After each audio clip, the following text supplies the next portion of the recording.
Bonjour et bienvenue dans ce nouvel épisode de La Jungle Urbaine, un documentaire regroupant les différentes races de zombies reconnues par nos zoologistes les plus compétents.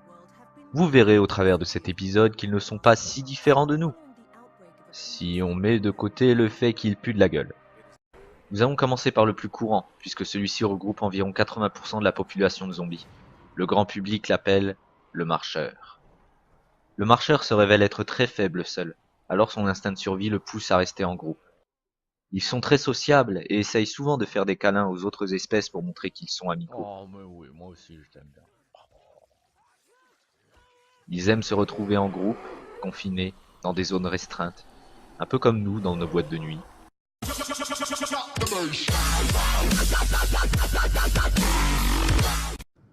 Malgré ses qualités, il a un sens de l'orientation très mauvais, ce qui lui vaut parfois de se perdre dans des endroits improbables.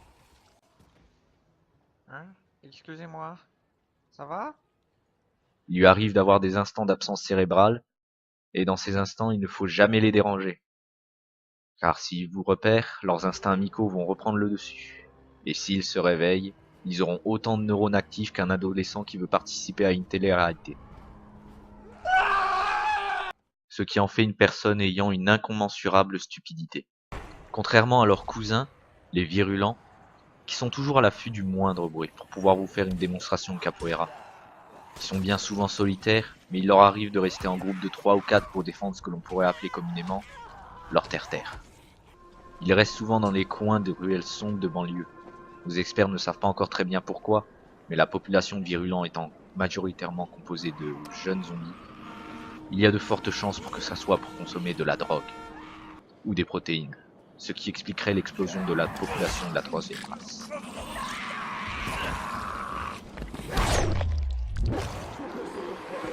Personne ne sait vraiment d'où viennent les Malabars, mais leur nombre a soudainement augmenté il y a quelques années.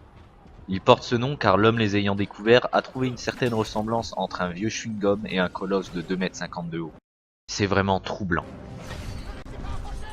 D'un tempérament colérique, ils détestent être dérangés pendant leur travail, surtout quand ceux-ci ne sont pas de son espèce. Tu sais comment on dit culotte en japonais? Ta gueule! Pour une raison tout aussi mystérieuse, les Malabars s'occupent toujours en refaisant la chaussée, ce qui serait d'une grande aide dans nos villes. A l'inverse des Malabars, travailleurs, se trouvent ce que nous allons appeler les cracheurs. Nous pouvons les repérer rapidement grâce à leur musique et leur forte odeur d'alcool. Comme vous vous en doutez, ils adorent faire la fête, et naturellement, il y a bien un moment où ils doivent déculer.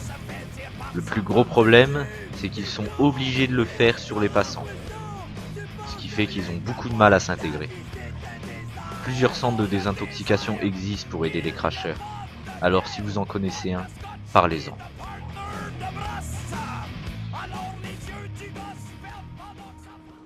Really, nigga? Voici une autre race de zombies qui a tout autant de mal à s'intégrer. Ce sont les hurleurs. Les enfants zombies. Les enfants zombies qui vont faire passer les enfants humains pour de doux anges. Heureusement, comme ce sont des zombies, nous pouvons faire ce qu'on rêve de faire aux enfants qui crient trop sourds.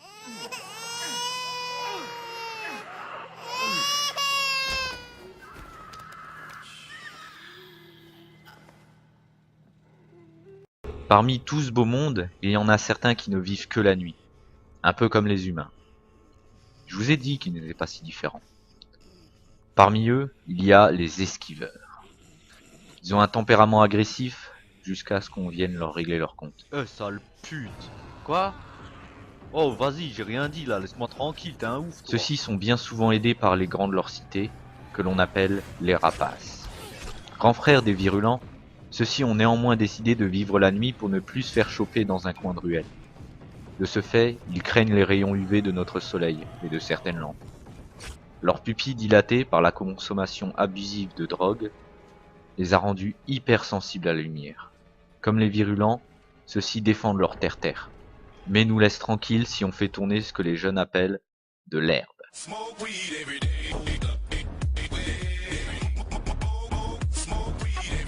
C'est sur cet échange culturel et après avoir fumé de la pelouse que se termine notre émission. Nous regrettons de ne pas avoir pu parler de races comme le démolisseur, ou les enflures qui ont la particularité d'exploser dès qu'ils sont surpris.